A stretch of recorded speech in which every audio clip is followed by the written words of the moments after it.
Por una visión 2020, en el mes de la salud visual, te recomendamos: ¿por qué realizar control oftalmológico? Es la oportunidad para pesquisar una enfermedad o dificultad visual. 4 de cada 10 pacientes que consultan de rutina tienen una patología visual subyacente.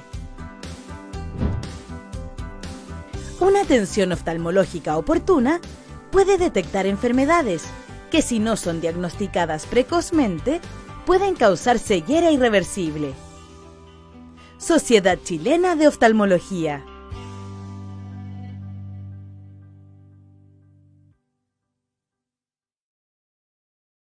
Partimos. Hola, buenas tardes. Bienvenidos a todos los que nos acompañan en esta conexión live stream durante octubre, el mes de la visión, bajo el lema Esperanza a la Vista. El live de hoy es ya el tercero organizado por la Sociedad Chilena de Oftalmología en el marco de una campaña de educación que esperamos que llegue a la mayor audiencia posible, y para esto nos acompaña hoy un panel de expertos de lujo. Está el doctor Pablo Alchuager, él es oftalmopediatra, la doctora Jimena Katz, también oftalmopediatra, y la doctora Patricia Valenzuela, quien es pediatra y a quien agradecemos especialmente haber aceptado nuestra invitación. Me presento, mi nombre es Marcela Pérez, yo también soy oftalmopediatra, y vamos a hablar hoy día de algunos temas que son muy actuales. Vamos a partir con el impacto del uso de las pantallas en niños, de lo que nos va a hablar el doctor Pablo Alchuager, y vamos a ir conversando. Por favor, todos los participantes siéntanse libres de preguntar para que interactuemos lo más posible. Y luego la doctora Valenzuela nos va a hablar de las recomendaciones del uso de pantalla en niños para que veamos cuáles son las recomendaciones del punto de vista de los pediatras. Y finalmente la doctora Katz va a rematar con un caso muy especial y que da el título de este Facebook Live. Así que, bueno, primero, Pablo, bienvenido, buenas tardes. Háblanos, por favor, del impacto del uso de pantallas en los niños desde el punto de vista de la salud visual, porque yo creo que a todos nosotros nos han preguntado mucho los padres de los pacientes acerca de qué hacemos con estos niños que están todo el día en las pantallas. Bueno, muchas gracias por esta oportunidad de poder hablar de este tema. Yo creo que todos nos hemos vuelto un poco adictos, entre comillas, a las pantallas, producto de la necesidad que nos ha generado esta pandemia. Los niños principalmente han pasado a usar las pantallas no solo con un fin recreativo, sino también con un fin de trabajo de colegio. Entonces están muchos obligados a estar usando la pantalla, cosa que antes no era algo habitual en ellos. Entonces surgen problemas con el uso de pantalla, pero también surge mucha información que no necesariamente también está sustentada. Entonces creo que es importante en esta conversación poder limpiar qué cosas sí son producidas por el uso de pantalla y qué cosas no, para que también podamos tomar las medidas correctas para poder prevenir el daño de la visión por el uso de la pantalla de manera más excesiva. En fondo, la pantalla genera algunos problemas que son a largo plazo y que la doctora Katz nos va a poder contar un poco si es que está asociado directamente a la pantalla o a ciertos hábitos relacionados al uso de pantalla. Y tenemos más problemas también más inmediatos. Los niños, cuando se enfrentan al uso de pantalla, hemos visto cómo han aumentado el número de pacientes que consultan porque sienten molestias oculares como un cansancio en los ojos, o niños que sienten síntomas que son más ligados a la sequedad de los ojos, que le arden, que le pican, niños que han aumentado esto del pestañeo, empiezan a pestañear mucho más frecuentemente, niños que al final del día se sienten cansados del uso de pantalla. Y hemos visto cómo de muchos lados han tratado de atribuirle estas molestias a la luz azul. Yo creo que todos hemos escuchado, oye, la luz azul es la causa de esto. Quiero llegar un poquito de por qué viene eso. Antes de ver qué pasa exactamente con las pantallas, quiero conversar un poquito de la luz azul y tratar de desmitificar un poquito el tema. Ocurre que efectivamente la luz azul es más frecuente en algunas fuentes de iluminación, como son las pantallas. Pero ¿qué es la luz azul? Nosotros, dentro del espectro de luz, hay muchas luces que nosotros no logramos percibir, que nuestros ojos no perciben, que otros animales de otras especies sí logran percibir, y que van desde la luz del ultravioleta que no vemos, pasan por las azules, hasta las luces más cálidas cercanas al rojo, para llegar finalmente a la infrarroja. La luz blanca que vemos en el día a día tiene todos estos componentes de luces, van desde el azul hasta el rojo. Y si vemos, finalmente hay solo un rinconcito chiquitito al inicio de la luz azul. Si veamos la gente que estudia las propiedades de la luz, claro, te dicen que esa luz tiene mucha energía y que eso pudiera generar ciertos daños.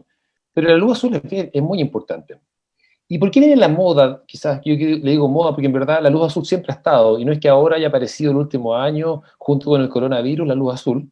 Si vemos qué ha pasado con la luz azul, a ver, cuando miramos las ampolletas que están en nuestras casas, aquí esta que está como un triangulito es la típica ampolleta incandescente antigua que había, tenía muy poquita luz azul, era una luz más amarilla, que en general nos daba sueño, nos cansaba un poco más. Tenemos las luces estas que son de bajo consumo, estas como espirales que hay de tubos fluorescentes, que ahora empiezan a tener algunos pics de distintas intensidades, de distintos colores, tienen luces que parte de la luz de ellas, si bien la vemos blanca, tiene mucha luz de tono naranja, mucha luz de tono verde y un pic importante de azul. Y finalmente, en los últimos 10 años han aparecido las luces LED que hoy día han reemplazado en las pantallas las fuentes de iluminación porque son chiquititos, son pequeños, eso permiten que todos tengamos estos teléfonos chicos, las teles más chicas. Pero claro, han poblado nuestra casa, y no solo en las pantallas, también las luces que usamos hoy en día para iluminar los ambientes, muchas son de luces de fuente LED. Y esta, efectivamente, dentro de toda la energía que tiene un componente importante de luz azul, y por eso se ha tratado de ver si esta genera un daño, y se ha adoptado casi como una especie de moda que esta luz es mala. Si vamos a ver cuál es la principal fuente de luz azul, yo les muestro que al fondo, esta es la luz que viene del sol, la luz del día, tiene un componente importante de luz azul, así como de los otros tonos, pero es la principal fuente por lejos. Son varias decenas de veces más que la luz que puede emitir una pantalla. De hecho, si revisamos cuánta luz azul emiten las pantallas, hay estudios muy interesantes que muestran que son fracciones muy pequeñas, que son insignificantes, que son muy por debajo del límite que está recomendado de exposición a luz azul. Y la luz azul tiene un rol súper importante. Nos permite ciclar nuestros días y noches. Nuestras células de la retina, hay células que nos permiten formar imágenes, pero hay otras que nos permiten saber más o menos para el cuerpo si está de día, de noche, si hay luz o no luz. La presencia de luz azul es más importante en las primeras horas de la mañana, es donde más luz azul hay durante el día y nos ayuda a estar despiertos, a estar activos. Cuando la luz azul se va, cuando llegamos ya hacia el atardecer, que predomina la luz más roja después de la noche, nuestro cuerpo adopta una conducta de que, bueno, es hora de dormir. Claro, hoy día que tenemos luz azul en las casas de manera abundante, efectivamente se nos puede alterar el sueño. Y ese sí es un efecto de la luz azul, pero no es un efecto de las pantallas per se, es, en fondo es un efecto de todas las fuentes de iluminación que tiene luz azul. En fondo, la luz azul me mantiene activo, así como la falta de luz, tener un lugar poco iluminado durante el día, también me hace que tenga sueño. Entonces, sí, ese es un factor importante de la luz azul. Mucha luz azul me hace dormirme más tarde, ya por eso de tener mal sueño, voy a estar más cansado el día siguiente, y poca luz durante el día, estar encerrado adentro, me va a tener un poco más cansado además y tendiendo a querer dormir. Entonces es importante saber cómo usamos la luz, más allá de la pantalla. Pero volvamos al tema de las pantallas y los niños. Los principales factores que generan la fatiga y las molestias visuales con el uso de pantalla, como les digo, no es la luz azul, sino hay dos factores importantes. Uno de esos es que parpadeamos menos.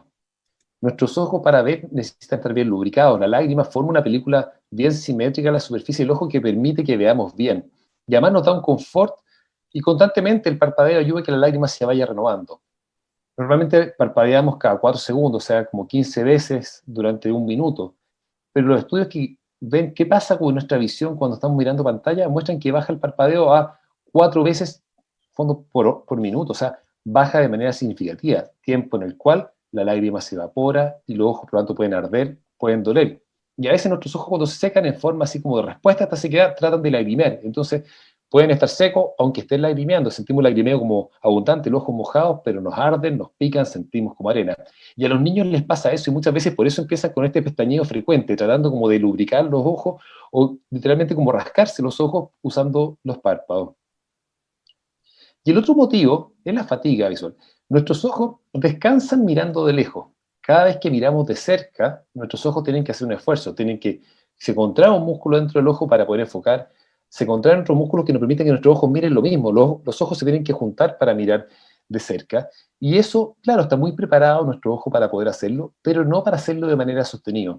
Yo siempre le digo a mis pacientes, si yo les pido que sostengan un papel, un pedazo, un pañuelo de papel, les pregunto si pesa y me dicen, no lo pesa. Y efectivamente, porque los brazos están muy preparados para hacer eso. Pero ahora les pido, manténganlo 1 hora así, o 2 horas, y me miran con una cara de, pero si eso es absurdo, ¿cómo voy a hacer eso? Me va a doler el brazo y me va a molestar. Bueno, efectivamente, sostener la mirada de cerca todo ese tiempo es igual de absurdo. Y muchas veces hoy día nos encontramos que estamos sostenidamente mirando la pantalla 5 horas, 6 horas, y si sumamos los intervalos de tiempo que a veces hacemos de pausa, en total en el día a veces estamos 8 o 9 horas frente a la pantalla. Esto pasaba más frecuentemente con los adultos, pero efectivamente en este año de pandemia ha aumentado esto en los niños. Entonces, ahí aparecen estos síntomas tanto por la fatiga como por la sequedad ocular. ¿Qué hacer? ¿Cómo ayudamos para que esto no pase? Dosifiquemos el tiempo de pantalla. Y una manera importante de dosificar es tener como quiebres cada ciertos intervalos de tiempo. Uno es cada 20 minutos, paremos 20 segundos mirando de lejos, más o menos a 6 metros. Los americanos dicen 20, 20, 20, porque ellos usan los pies, pero en el fondo para nosotros son 6 metros. O mirar de lejos, en el fondo, el largo de una pieza. Si estamos cerca de una ventana, mirar hacia afuera de la ventana nos ayuda tanto a disminuir el enfoque de cerca y por lo tanto descansar nuestros ojos, y además probablemente en ese periodo vamos a también aumentar nuestra frecuencia de parpadeo. Sí, también es recomendable agregar algunos otros quiebres más prolongados, y ojalá cada una hora paremos de usar pantallas, y algo que pasa mucho en los niños más grandes y en los adolescentes que tienen sus teléfonos, muchas veces paran el uso del computador, de sus clases online y se van al teléfono. Ellos piensan en otras cosas, descansan, pero sus ojos siguen con fatiga, siguen esforzándose, siguen trabajando y por lo tanto no descansan. Por lo tanto, dosificar. Lo otro que ayuda es bajar el brillo de la pantalla. No es necesario un lente especial para esto, sino basta con que vayamos a la configuración de pantalla y bajemos un poco el brillo. Y lo otro es, asegurémonos que la pantalla tiene una posición adecuada. Muchas veces los niños que se están sentando en nuestros computadores, los papás quedan con las pantallas súper altas. Cuando nosotros leemos y miramos hacia abajo un poquito, no miramos directo al frente. Eso también genera cansancio e incomodidad. Entonces, tengamos la pantalla, que la pantalla parta a la altura de los ojos hacia abajo. Entonces, o bajamos la ubicación de la pantalla o subamos la silla de nuestros niños para que estén más cómodos durante el tiempo de uso de pantalla. Así, en el fondo, yo creo que por ahí van las medidas que uno puede hacer para precisamente disminuir un poquito la fatiga visual asociada al uso de pantalla en este exceso de uso que estamos teniendo en este año. Pero lo principal es dosificar. Y aquí los lentes de filtro azul no son la solución. Eso quiero hacer un énfasis, porque a veces creemos que necesitamos soluciones mágicas para las cosas. Acá es mucho más mágico ser metódico en darnos pausa, en fraccionar nuestro uso de las pantallas, y después cuando la doctora Katz les cuente del caso que es muy atractivo, van a entender también la importancia de poder alejarnos de las pantallas, no por las pantallas, sino por ciertas externalidades beneficiosas que vamos a tener cuando nos alejamos de ellas. Muchas gracias, Pablo, súper interesante, súper claro además. Entonces, aclarar o intensificar el mensaje que los lentes con filtro azul no son necesarios para el uso de pantalla. Muy bien lo dijo Pablo acerca del efecto de la luz azul en el ciclo circadiano, así que tenemos que tratar de no usar pantallas en la noche, apagarlas 2 horas antes, ojalá, de ir a dormir. No sé si ustedes están de acuerdo, esa es la recomendación que yo personalmente estoy dando. Yo no sé qué creen ustedes, yo les dejo como alternativa mirar por la pantalla, porque hay gente que a veces no tiene una ventana, que no tiene una ventana en la habitación, y como alternativa a mirar por la ventana, yo les digo que cierren los ojos por unos segundos, porque en el fondo ayuda también con esta disminución de la tasa de parpadeo que se produce como efecto de la pantalla. Y les digo que se acuerden de parpadear, aunque es extraño, porque es como decirle a alguien que se acuerde de respirar. Es un reflejo el parpadear, que se inhibe por las pantallas. Así que, bueno, son algunas recomendaciones que nosotros le estamos dando todos los días a nuestros pacientes, y que esperamos que acá se pueda masificar esta información. Así que muchas gracias por tu excelente comentario acerca de las pantallas. Ahora, la doctora Valenzuela nos va a hablar de la recomendación desde el punto de vista de los pediatras del uso de las pantallas y la importancia de la educación y la prevención en salud en pediatría. Así que, bueno, también tiene algunas diapositivas de apoyo de lo que ella nos va a hablar. Mientras pone su presentación, no sé si quieren comentar algo. Bueno, muchas gracias por la invitación. Espérate, estoy poniendo ahí. La invitación a participar con ustedes. Yo quiero, en general, en realidad, recalcar la importancia de la promoción de hábitos saludables en los niños. Nosotros somos los que acompañamos a la familia con el niño desde que nace, así que es nuestra obligación en todos nuestros controles de salud promover esto, ¿no es cierto? Y sigamos, entonces, dentro de los hábitos saludables, tenemos que hablar sobre la alimentación saludable, las conductas saludables en general, de la estructura del día, ¿no es cierto?, el tiempo adecuado de sueño, el tiempo que tienen para compartir con la familia, el tiempo para hacer a lo mejor después más grandes sus tareas, y principalmente también el estilo de vida activo. Lo que referimos es que sea menor el tiempo sedentario, mayor actividad física y en especial al aire libre. Vemos todos los beneficios que tiene también la actividad al aire libre, con más vitamina D, ¿no es cierto?, con la exposición solar, y también veremos, ¿no es cierto?, lo que estamos hablando justamente del tema de hoy de la miopía. Es importante que el niño, para aprender, ¿no es cierto?, tiene que tener hands-on, hacer toda esta interacción que tiene cara a cara con las personas con que se rodea, es la mejor forma de que los niños aprendan más que estar ante una pantalla. Muchas veces este estilo de vida activo se ve disminuido por las pantallas. Entonces, ¿por qué poner el límite a las pantallas? Hay varias razones, hay muchos estudios, bastante evidencia, pero se ha visto que el mayor uso de pantalla hace, ¿no es cierto?, que haya menos interacción con papás y hermanos y menos tiempo utilizado en juegos recreativos y creativos también.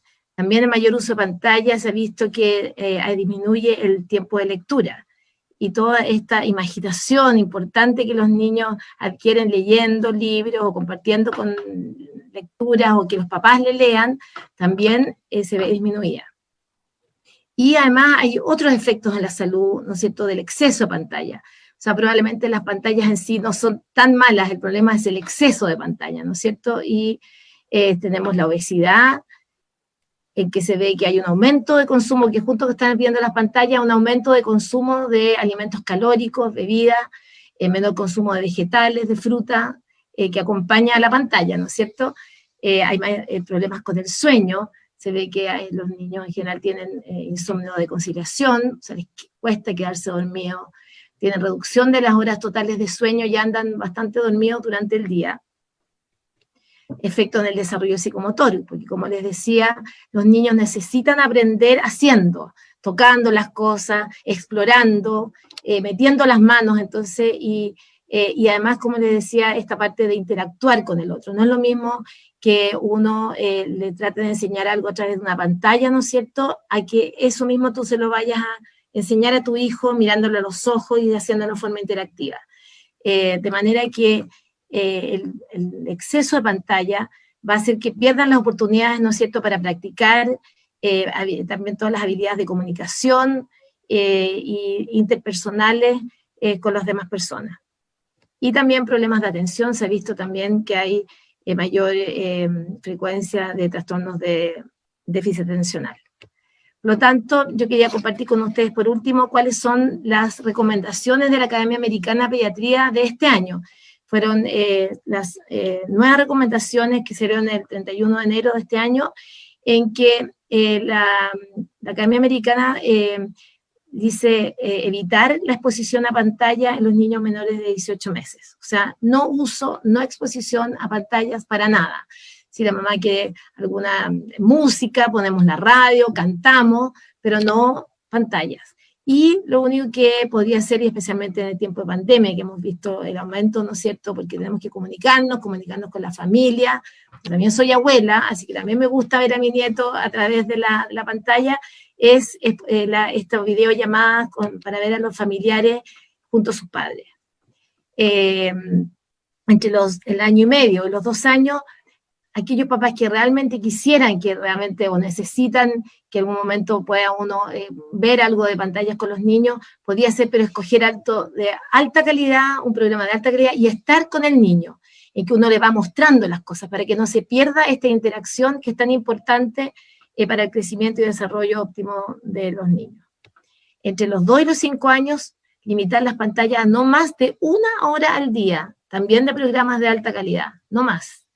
Y se recomienda también que los papás acompañen a sus hijos, porque así pueden ayudarlos a entender y pueden aplicar a la realidad lo que uno está viendo. O sea, de repente puede estar viendo un programa, pararlo y tener ese instante de diálogo, ¿no es cierto? Pero mira qué te parece que estaba haciendo, o cómo te mira la historia, de manera de que reflexionar y que no sea solamente estar viendo esta pantalla sin interacción.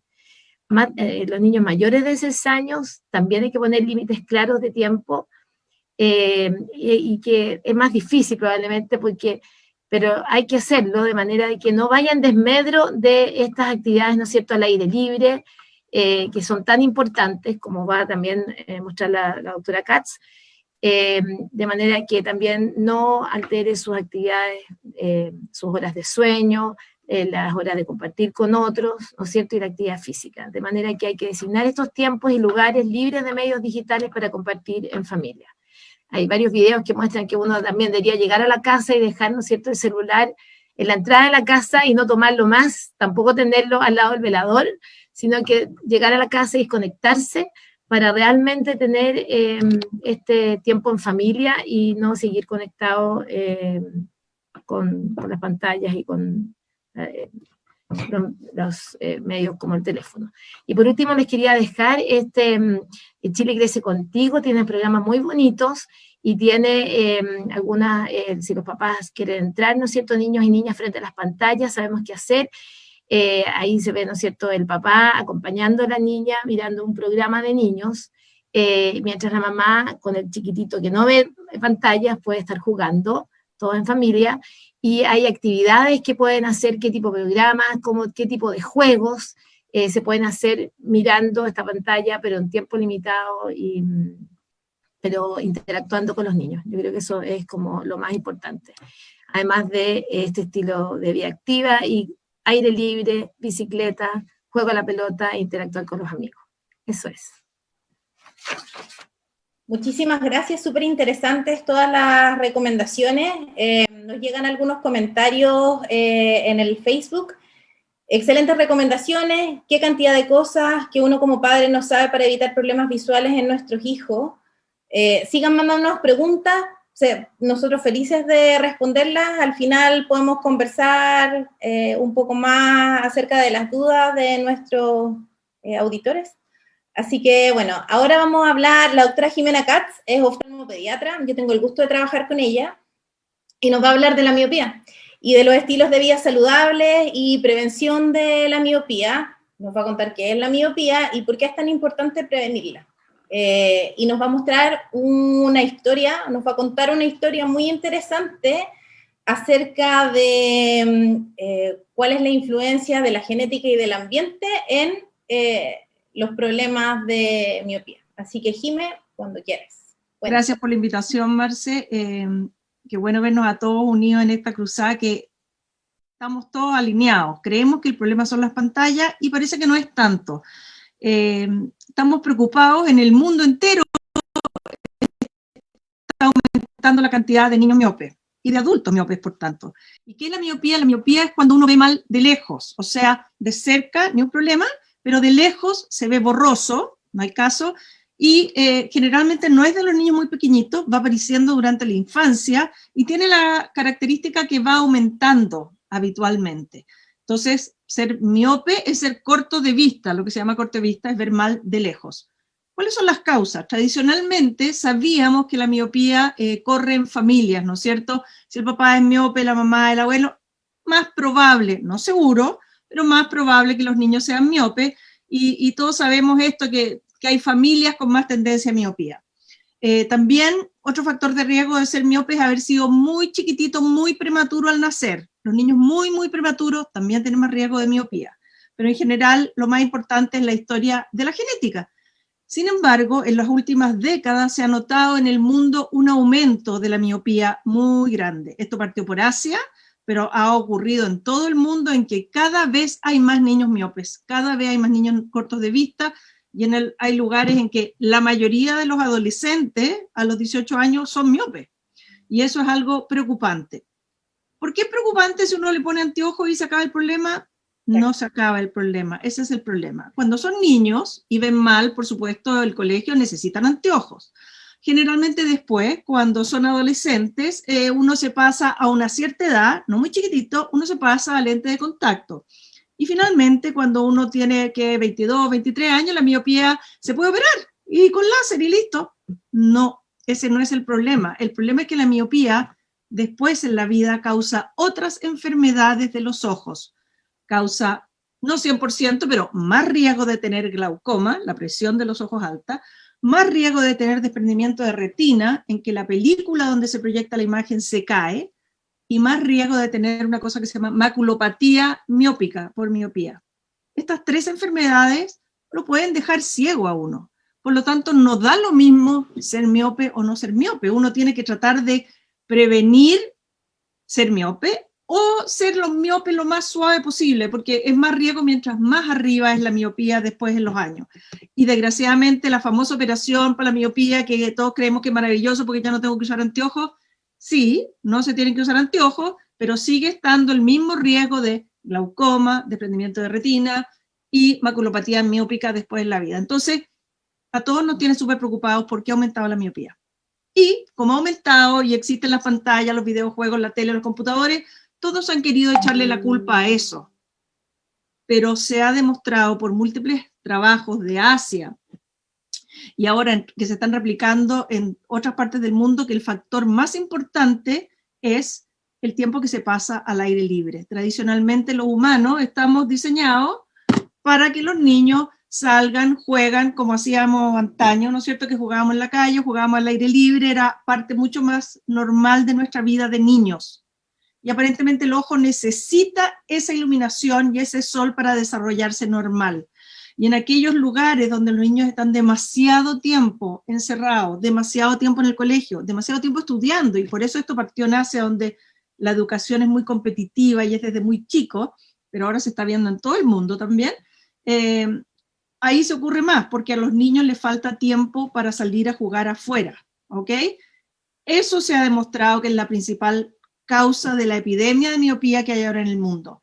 Las pantallas pueden jugar un rol, pero no son las pantallas en sí mismas, es el tiempo que le quitan al niño de poder salir a jugar con sus amigos afuera, ¿ok? Que además, como explicó la doctora Valenzuela, no es solo problema de los ojos, es un problema de la obesidad, de perder las interacciones normales para aprender las cosas. O sea, todo se suma a que tenemos que lograr que nuestros niños pasen más tiempo al aire libre. No es fácil como papás, lo más probable es que tengamos que salir con ellos, pero también nosotros tenemos que dejar las pantallas y hacer más ejercicio, eso lo sabemos todos. Así que en el fondo tenemos que enfrentar y pensar que este es un cambio de hábitos de vida saludables que tenemos que hacer un poquito todos, desenchufarnos del mundo interno de esta tecnología y compensar, equilibrar la vida de nuestros hijos con una vida más saludable para todos, incluido para los ojos. La Marcela me dice, les vamos a contar un caso, es que esto partió en Asia, pero ahora se ha difundido por todo el mundo. Antes decíamos, claro, los asiáticos tienen más genética de miopía, pero no es eso. Tenemos un caso en Latinoamérica que se los quiero compartir porque es sumamente interesante, en el que esto es una historia increíble en realidad, porque ¿se ve bien la pantalla entera, Marcela? Perfecto. Ya. Aquí en el año 1988 nacieron dos parejas de gemelos idénticos, o sea, gemelos totalmente iguales. Uno nació en una ciudad de Latinoamérica, en la ciudad, y la otra pareja nació en el campo. Y nacieron con la diferencia de un día. Las dos parejas fueron prematuras, fueron bien chiquititas, y estaban más o menos, entonces la pareja de la ciudad fue a dar como a la UCI del hospital donde estaba, a la unidad de neonatología del hospital donde estaba hospitalizada. La pareja del campo nació en un lugar muy, muy, muy alejado y donde no había neonatología. Entonces, una de las guaguitas de las del campo, que estaba más o menos mal, la mandaron a la ciudad, la trasladaron a la ciudad y fue a dar a la misma unidad de neonatología donde había nacido la otra pareja. La otra guaguita del campo estaba un poquito mejor y se quedó en el campo. De tal manera que llegaron a la unidad de neonatología las dos guaguitas nacidas en la ciudad, más la guaguita nacida al día siguiente en el campo. Y ahí, increíblemente, esto del año 88, se produjo un intercambio de guaguas. Alguien sin darse cuenta, se cambiaron. Y nadie se dio cuenta. un poco porque los papás, estamos hablando del año 88, los papás no sabían muy bien si esto no los habían visto porque habían nacido muy prematuros, los prematuros chiquititos se parecen, nadie se dio cuenta. Cuando se mejoraron las guaguitas de todas salieron, fueron enviadas a su casa cambiadas, de tal manera que la guaguita que había nacido en la ciudad la mandaron al campo y la nacida en el campo la mandaron de vuelta a la ciudad. Y cada familia recibió 2 guaguas, una que era verdadera suya y la otra cambiada. Y la familia no sabían que eran gemelos idénticos y pensaron que eran mellizos, 2 guaguas que no se parecían tanto, pero podían ser mellizos. Bueno, la cosa increíble de esta historia es que pasaron 25 años. Pasaron 25 años y nadie se dio cuenta, porque la pareja que creció en la ciudad siguió viviendo en la ciudad y la pareja que creció en el campo siguió viviendo en el campo hasta que ya a los 20 años se fueron a la ciudad y ahí por un encuentro fortuito se encontraron. Cuando se encontraron fueron un fenómeno en el país que ocurrió, no es Chile esto, en el país que ocurrió fueron un fenómeno y por supuesto que fueron estudiados en muchos aspectos. Hay un libro entero sobre estos gemelos cambiados al nacer porque son muy famosos para los estudios psicológicos y de qué cosas se heredan y qué cosas dependen de cómo a uno lo críen. Hay un libro entero escrito, pero en el libro no se había estudiado lo de los ojos. Sin embargo, lo interesante de este caso es que los ambientes en que fueron 25 años más tarde, los ambientes en que crecieron fueron muy, muy distintos. La ciudad, los que vivían en la ciudad vivían en una clase media, iban al colegio, vivían en una casa, tenían televisión, no había juegos ni pantalla en el año 88 todavía, no habían smartphones, pero tenían televisión y tenían luz en la casa, ¿ok? Iban al colegio, vida normal, fueron a la universidad como los primeros años, una vida como habitual en Santiago o en cualquier capital o ciudad grande de Latinoamérica. Pero la pareja que creció en el campo creció en un lugar muy especial, en un campo muy alejado, donde no había caminos, no había luz eléctrica, por eso puse ahí una velita. La casa no tenía luz eléctrica, o sea, no tenía tele, no tenía luz, no tenía onda microondas, no había luz. Vivían casi al aire libre porque era un país más bien tropical, cuidaban ganado y caminaban al colegio 1 hora todos los días para llegar y para volver. O sea, estos niños crecieron al aire libre, 100% prácticamente, y después cuando llegaron a los 18 años se metieron al ejército, o sea, siguieron al aire libre. Solo después del servicio militar llegaron a la ciudad. ¿Y quién creen que pasó? Bueno, mi motivación para hacer el estudio fue ver si alguno de ellos tenía algo en los ojos y quién, si es que alguno era miope, quién iba a ser miope. Y bueno, esa fue la gran pregunta del estudio, ¿cómo afectó esta crianza a su visión? Recuerden que eran gemelos idénticos, o sea, había uno criado en la ciudad y otro criado en el campo idénticos, con la misma genética. Y en la otra pareja lo mismo, uno nacido en el campo pero criado en la ciudad y el otro criado en el campo con la misma genética. Bueno, y el resultado del estudio fue que las 2 parejas, en cada pareja, el gemelo que había sido criado en la ciudad era miope, el otro no. O sea, aquí tenemos la demostración de cuán importante puede ser el medio ambiente, que a pesar de tener la misma genética uno, dependiendo de cómo es criado, puede convertirse en miope o no. Y desde aquí nos hemos convencido, claro, uno puede heredar la genética de sus padres y eso no lo puede cambiar. Pero cómo cría uno a sus hijos sí depende de... Yo sé que es difícil esto porque soy mamá también, de lo difícil que es hacer los hábitos buenos, pero así de importante es para que prevengamos que ojalá no tenga miopía y si la tiene, sea lo más baja posible porque eso le va a ahorrar muchos problemas a la vista después de los 40 años.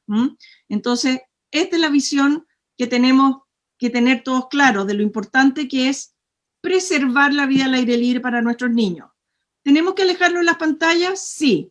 ¿Cómo lo hacemos? Es casi imposible dentro de la casa decirle, no mire la pantalla, ¿y qué hago, mamá? Hay que sacarlos a jugar afuera, porque además cuando uno los saca a jugar afuera, las pantallas no se ven muy bien, o sea, naturalmente, en la vida al aire libre, hay otras cosas que a los niños les gustan saltar, jugar, correr, etcétera, y uno tendrá que correr detrás para estimularlo, pero eso es lo importante, que equilibremos la vida de nuestros hijos a algo un poco mejor, adaptado a cómo tenemos que crecer en realidad para el desarrollo de todo, de los ojos, del cuerpo, de la mente, de todo.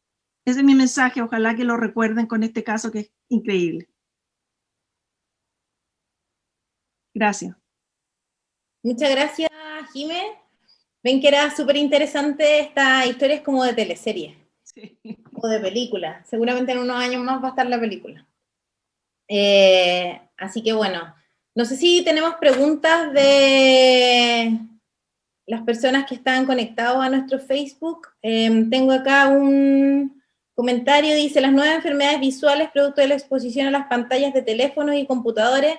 En realidad, claro, es una enfermedad que es indirectamente relacionada con el uso de las pantallas, pero como muy bien nos explicó la doctora Katz, esto se asocia mucho con la no exposición a luz natural. Obviamente que tenemos que estar expuestos a luz natural con fotoprotección, con bloqueador en la piel, con lentes de sol. Los niños muy chiquititos a veces es difícil que mantengan los lentes de sol o pierden uno al día, entonces gorrito con visera. Obviamente no mirar directamente la luz del sol. Y Pablo acá nos tenía un mensaje del eclipse que se viene en un mes y medio más y queríamos aprovechar la oportunidad porque yo me acuerdo cuando estaba chica que hubo un eclipse y que era un fenómeno, para mí era muy, muy, muy interesante ver esto que pasaba. Entonces, una recomendación en relación a la salud visual con el eclipse que se viene, Pablo. Entonces, mira, yo creo que para linkearlo con esta maravilla que tiene el aire libre, en el fondo que estamos regalados con tener una próxima eclipse de sol total, así como tuvimos hace un año atrás, en el fondo, y ante todas estas inquietudes del daño de la luz, a ver, siempre cualquier fuente de luz intensa nos puede provocar un daño en la visión, si es, incluso por periodos breves, y nunca debemos mirar el sol directo, ¿ya? Solo aprovechar de linkear la historia de estos gemelos. Es tan importante la luz al aire libre que no es que sea la luz del sol directo, no es la radiación UV per se, sino la luminosidad ambiente. Y ojo, que a veces uno siente que la casa adentro está súper iluminada, o uno va a una multitienda, está súper iluminado. Esa luz en intensidad lumínica es muy baja comparada con la luz que hay en la sombra al aire libre. O sea, podemos estar al aire libre, pero en la sombra y ya eso es una luminosidad tremenda. Y con esto, frente al cuidado del sol, que lo dijo muy bien Marcela, de usar si uno está en el sol directo la fotoprotección, especialmente para este 14 de diciembre que tenemos la maravilla de poder disfrutar por segundo año consecutivo un eclipse de sol, en este caso, acá en la zona de Villarrica. Nunca mirar el sol directamente, usar las protecciones adecuadas. Aunque estemos en la zona de penumbra máxima, en la zona donde va a ser total, acordarse que tenemos que usar la protección. El no usarla nos puede dañar la vista. Y hay actividades muy entretenidas que uno puede desarrollar con los niños mientras vamos viendo el eclipse. Esto no es que solo la luz del sol en los días de eclipse uno le daña la vista, pero cuando hay eclipses todos queremos mirar al sol, no nos molesta tanto la luz del sol, pero nos daña la vista si estamos mirando atentamente. Por lo tanto, siempre cuidemos nuestros ojos de la luz del sol, siempre cuidemos nuestros ojos de cualquier fuente de luz intensa y, por supuesto, disfrutemos al máximo lo que puedan el eclipse del 14 de diciembre, pero usando los lentes adecuados para evitar un daño que, de ocurrir, es un daño permanente. Súper. Hay lentes, hay distribuidores que son, que están autorizados. Nosotros los publicitamos harto como cuáles eran las acreditaciones que tenían que tener los lentes. Y lo otro que sirve son las máscaras de soldador 12, 14 o más, y el doctor Alschwager hizo unos videos súper interesantes y muy didácticos de cómo hacer esta cajita oscura, así que esperamos ver tus videos nuevamente después cuando estemos más cerca de la época del eclipse. Sí. Tenemos una pregunta. Solo, antes que vaya una pregunta, solo un comentario. Como hay mucha gente que tiene sus lentes guardados del año pasado, solo funcionan si que los guardaron planos, protegidos y no doblados. Pues si los doblan, se quebró el lente, en el fondo va a tener zonas de estar el filtro dañado. Entonces, es importante también que el lente esté en buen estado. O sea, sirve para un segundo eclipse, sí, en la medida que lo hayan guardado de la manera adecuada. Si está dañado, no se tienten de usarlo. Perfecto, súper importante.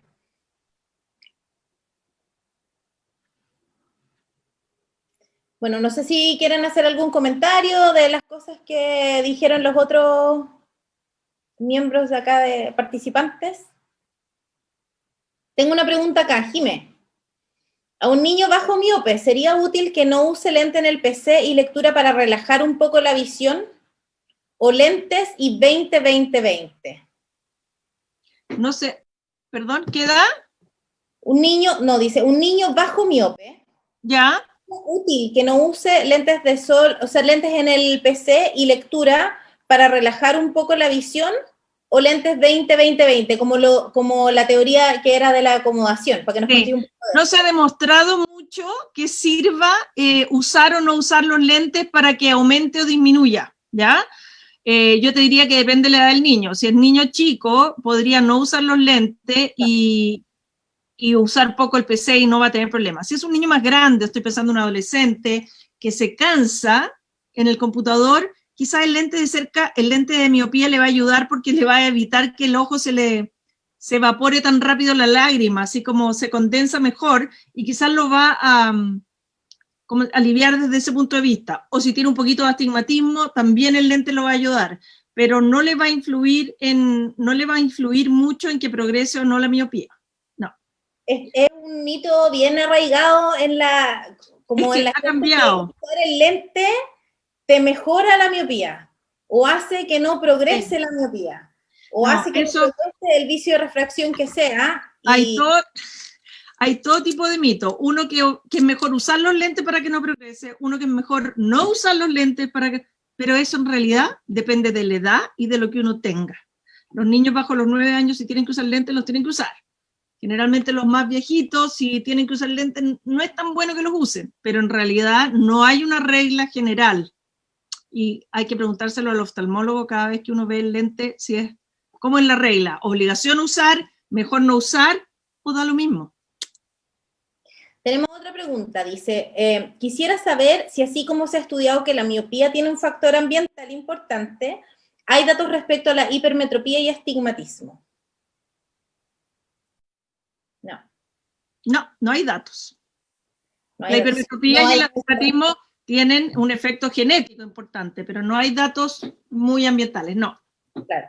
Que no Y con los quede datos, acá que los niños con hipermetropía hay que esconderlos del sol para que se les baje la hipermetropía. No No, es el mensaje no, que queremos dar porque no. los mecanismos son diferentes. son muy distintos, sí. Claro. Sí, y el énfasis, como dijo la doctora Katz, en fondo, asegurarse que cada niño tenga la corrección adecuada y corresponda, porque tenemos niños que pueden tener un astigmatismo pequeño y que no necesitan el lente en forma permanente y otros que sí. Entonces, cada caso es distinto, o sea, y por lo tanto, acá no corre la cosa así tan abierta la recomendación y tiene que ser súper individual y por eso pregúntenle al oftalmólogo que esté viendo oftalmóloga que esté viendo a su hijo, en fondo, qué es lo adecuado. Y algo como importante, yo creo que alguna vez lo hemos conversado, en estos estudios grandes que mostraron esta diferencia de la exposición a la luz, alguien podría decir, bueno, como dijo la doctora Katz, el que está afuera no usa pantalla, entonces, claro, está más afuera, pero tampoco usa pantalla. Los estudios grandes que se han hecho en Australia, en fondo, han tratado de filtrar este efecto de pantalla, incluso ajustando el uso o no uso de pantalla, se ve que no hay ninguna asociación del uso de pantalla per se, sino el niño que usa la misma cantidad de horas de pantalla, que tiene más exposición a la luz ambiente, tiene menor desarrollo de miopía que el que usa la misma cantidad de horas de pantalla, pero con menor exposición a la luz ambiente. Entonces, eso es súper importante tenerlo presente, porque también alguien podría apanicarse frente al uso de pantalla hoy día, y la realidad es que vamos a usar pantallas y probablemente cada vez más. El mensaje es, a ver, úsela, pero no deje de lado todas estas otras actividades que tanto la doctora Valenzuela como la doctora Gata se nos explicaban que permiten un desarrollo saludable, tanto para la visión como para la integridad del desarrollo del niño. Todo. Exacto. Bueno, no sé si tienen algún comentario. A mí me gustaría, no nos han llegado más preguntas. Si nos llegan después vamos a tratar, si ven en diferido esta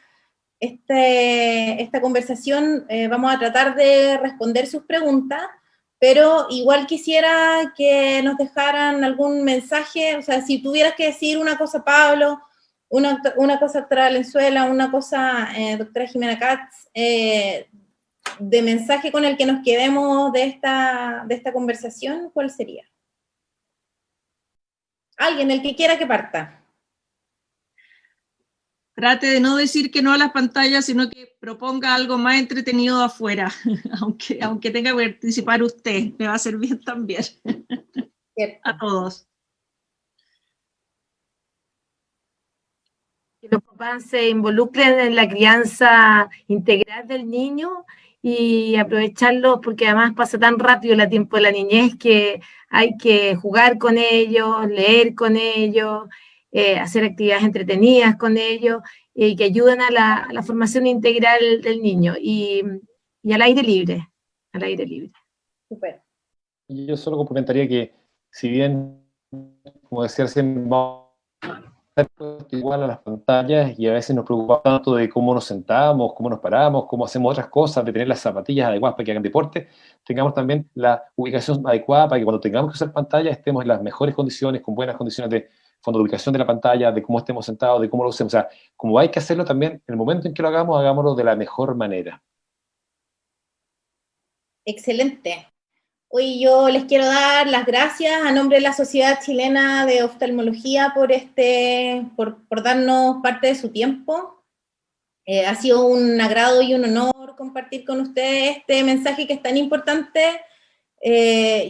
Yo como oftalmopediatra recibo preguntas sobre esto todos los días, todo el día. Es una conversación, parte de nuestra misión como somos oftalmopediatras, también tratamos de hacer educación y prevención, aportando un granito de arena en esto, así que, bueno, ojalá que esto llegue a la mayor cantidad de personas posible, y bueno, síganos en Facebook de la Sociedad Chilena de Oftalmología, SOCHIOF, y bueno, si tienen preguntas después, las pueden enviar, y yo voy a tratar, me comprometo a tratar de responderlas, y si no sé, les pregunto acá a nuestros expertos.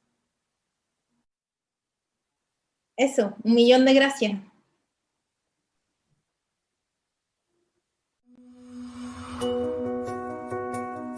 Por una visión 2020 en el mes de la salud visual. Prevención de la miopía.